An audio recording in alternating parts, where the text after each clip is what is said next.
You up for a little space adventure? Well, okay then, strap in. But today's destination won't just be a little cosmic pit stop. It could be your next home. Basically, astronomers have recently found a potentially habitable planet. But the key word here is potentially, so don't go packing your bags just yet. This planet is called Barnard Star B. If you're wondering who Barnard is, I'll get to that a bit later.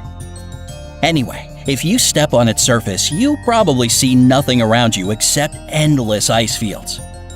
Look up high into the dark sky, and you'll see a little murky-looking circle. No, that's not Barnard's moon. It's the planet's sun. Now, look down. Deep under your feet lie countless rivers, lakes, and seas of liquid methane. Okay, time out. None of this sounds like something I'd call habitable, at least not for humans. So, that's it. There can be no life here. Case closed. Thanks for watching. Remember to give this video a like, share it with your...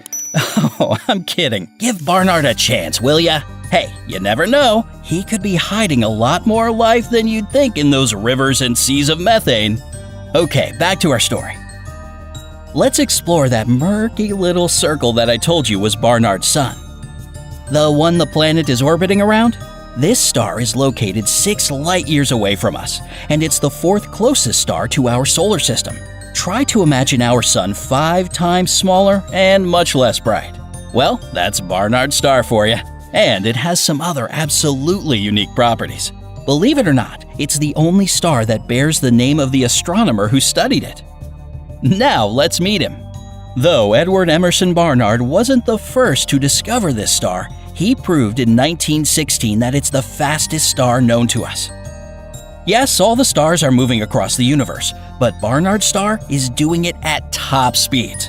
And not only that, it's actually constantly approaching our solar system. Hey, don't worry, it won't cause any trouble to anyone. But one day in the next 10,000 years, it'll come closer to us than the Sun's current nearest neighbor star, Proxima Centauri. Well, 10,000 years might sound like a lot, but in the cosmic scale of the galaxy, it's a mere moment, maybe 2 at the most. Barnard's star is what astronomers call a red dwarf, a small, dim, and truly ancient star that's getting pretty close to the end of its life cycle. And yes, Barnard's star fits the bill of a red dwarf. It's so ancient that it probably saw the birth of the Milky Way galaxy itself. At around 10 billion years old, it's easily twice as old as our own sun. For something normally as bright and heavy as a star, being small, dim, and super fast is pretty remarkable. So it's no wonder Barnard's star drew so much attention from astronomers. Okay, but what about all this talk about a habitable planet? I'm getting there. So the first person to assume there was a planet somewhere near the star was astronomer Peter Van de Kamp. Back in the 60s, he observed wobbles in the star's movement. So, wobbles equals planet? Well, yeah, pretty much. You can even conduct your own little experiment and see for yourself. Try and lift something heavy in both hands and spin it around yourself a few times as carefully as you can. You'll quickly notice that this object isn't the only thing that's moving. It'll move you too. Or at least it'll make you wobble a bit. The exact same kind of wobble is present when a star is spinning around a planet itself. Unfortunately for Peter Van de Kamp, his observations were later proved to be flawed. But that doesn't mean he was completely wrong, because there is indeed a planet around Barnard's star. And we've now come full circle. Barnard Star B was finally discovered on November 14, 2018. An international team of astronomers, led by Dr. Ignacy Ribas from the Institute of Space Studies of Catalonia, started their research 20 years ago when they observed Barnard's star doing some other weird stuff besides wobbling. From time to time, as it was moving across space, its light would change. It looked kind of red one minute and then become bluish the next.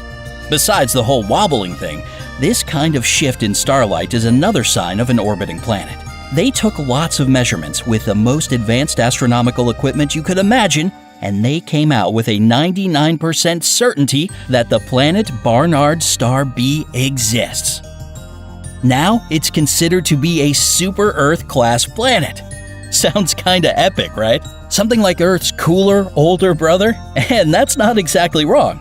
Barnard star B has slightly more than 24 hours in a day, and it's always sunny there no matter what.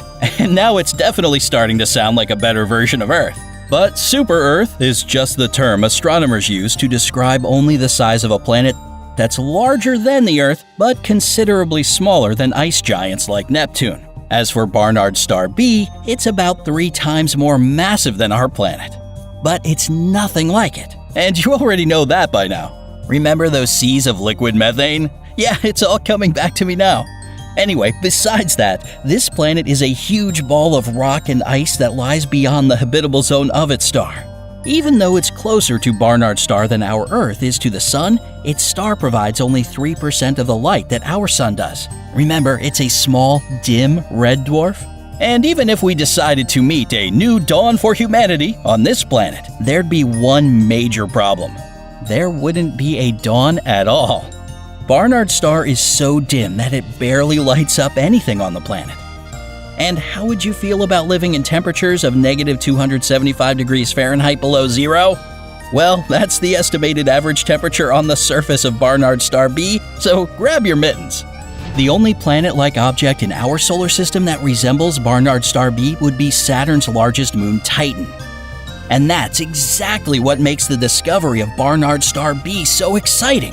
Astronomers are really interested in studying Titan, and that's why they've become so enthralled by this new discovery. This planet, just like Titan, is partially composed of ice, which means that it has water. Of course, it's too cold for liquid water to be there, but it has its own forms of lakes, rivers, and oceans that you already know are liquid pools of methane. And according to a 2015 study at Cornell University, chances are that simple methane-based life forms can develop and survive in these conditions. So, in a nutshell, there could be something alive floating in a methane lake under the surface of an icy planet 6 light-years away from where you're sitting right now. Pretty cool, huh? But let's not forget that the existence of such life forms is pure theory. So the idea that this newly found Barnard star B planet is habitable for us humans is really far-fetched for now. But in the miraculous world of science, there's always room for new, unexpected discoveries.